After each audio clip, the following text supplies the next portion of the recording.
semuanya, sadarkah kita bahwa saat ini seluruh aspek kehidupan mulai dari pembelanjaan, belajar, dan juga bersosialisasi itu semuanya sudah beralih ke ruang digital. Namun seringkali kita itu lupa untuk memastikan apakah kita benar-benar aman ada di ruang teknologi.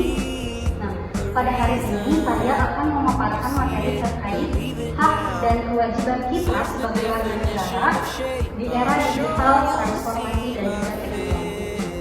Di sini tidak hanya membahas terkait aturan, tapi bagaimana kita bisa tetap terlindungi di era digital ini. Pada bagian pertama ini, mari kita bahas terkait hak digital fundamental. Sebagai warga negara Indonesia, kita memiliki perisai hukum yang sangat luas. Dasar utamanya adalah pasal 28E ayat 3 Undang-Undang Dasar 1945, hak tentang kebebasan berekspresi. Jika kita tinjau lebih dalam lagi, ada 3 hak utama yang perlu kita ingat. Hak-hak fundamental di dunia digital yang dapat menjamin partisipasi kita itu aman dan bermakna. Yang pertama, hak untuk mengakses internet ini untuk seluruh kalangan. Kemudian yang kedua, hak kebebasan berekspresi. Kita bisa menyampaikan pendapat, informasi, dan juga gagasan. Kemudian yang ketiga adalah hak keamanan dan privasi. Hak untuk bisa merasakan nyaman dan juga aman. Hak atas perlindungan dari ancaman online dan penyalahgunaan data.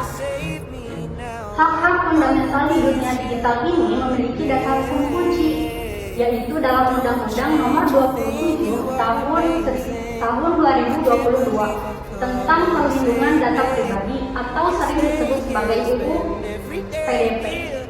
Undang-undang ini memiliki tujuan untuk melindungi hak pribadi, mencegah penyalahgunaan data, dan menjamin keamanan data kita secara menyeluruh. Kita masuk kepada bagian yang kedua, yaitu terkait kewajiban ataupun tanggung jawab.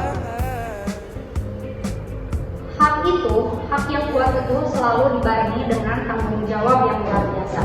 Kita tidak bisa hanya menuntut perlindungan tanpa melakukan kewajiban. Di Indonesia sendiri, payung hukum di dunia digital itu diatur dalam Undang-Undang ITE, Informasi Transaksi Elektronik. Kenapa harus ada undang-undang ini? Untuk memastikan bahwa ruang digital kita itu tetap etis, aman, dan dapat dipertanggungjawabkan. Selanjutnya ini adalah pasal-pasal terkait di dunia digital. Yang pertama ada pasal 27 yang menjadi lampu merah atas penghinaan dan sensasi sila. Kemudian pasal 28 ini larangan untuk menyebarkan hoax. Kemudian pasal 29 dan juga 32 itu larangan atas ancaman dan intimidasi serta merusak data orang lain.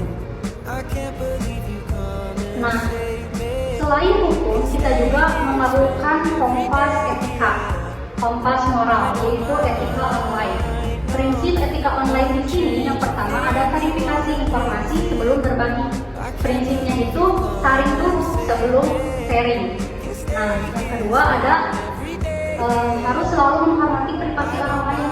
Bagaimana kita ingin privasi kita sendiri dihormati.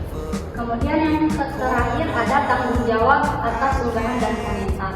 Unggahan dan komentar kita di media sosial ini menjadi tanggung jawab kita selamanya. Bagaimana sih digitalisasi ini bisa mempengaruhi demokrasi kita? Dampaknya itu ada 2 sisi, ada sisi gelap dan juga ada sisi terang.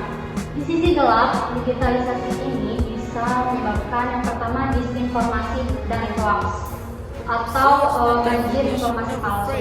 Kenapa ini bisa mempengaruhi demokrasi? Karena ini dapat membingungkan masyarakat untuk membedakan mana informasi yang benar dan mana informasi yang salah. Akibatnya dalam pengambilan keputusan politik ini menjadi tidak sehat. Kemudian yang kedua ada polarisasi opini publik. Di media sosial itu seringkali kita hanya mendengarkan apa yang kita ingin dengar atau yang sependapat dengan kita. Akibatnya ini bisa menciptakan kubu-kubu yang berbeda dan akan terdapat perpecahan karena perbedaan pendapat. Kemudian yang ketiga itu ada pelanggaran privasi dan keamanan data. Saat data kita disalahgunakan, ini bisa menurunkan kepercayaan publik terhadap sistem digital. Selanjutnya ada ketidaksetaraan akses. Nah, untuk saudara-saudara kita di pelosok itu tidak memiliki akses yang sama dengan kita karena adanya keterbatasan internet.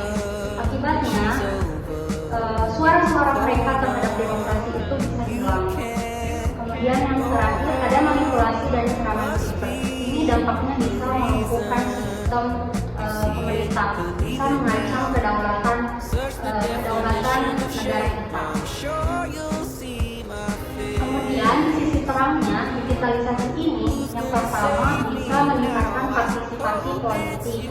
Semua warga bisa menyuarakan aspirasi mereka dan terlibat dalam kebijakan. Kalau pada zaman dahulu, ketika kita ingin menyampaikan aspirasi ke pemerintah itu harus melalui birokrasi yang sulit. Kalau pada saat zaman sekarang itu lebih mudah, ada televisi online, ada media sosial, ini membuka peluang untuk warga bisa berpartisipasi. Yang kedua ada transparansi akuntabilitas pemerintah. Ini pemerintah itu dipaksa untuk bisa transparan dalam membuat kebijakan, kemudian anggaran, serta rapat-rapat. Kita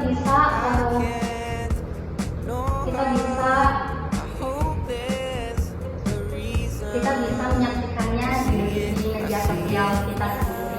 Akibatnya informasinya itu lebih mudah untuk tersebar ke kita. Yang terakhir ada pengawasan publik yang lebih kuat. Nah, kita ini bisa memantau kinerja pemerintah itu selama 24 jam dalam sehari melalui handphone.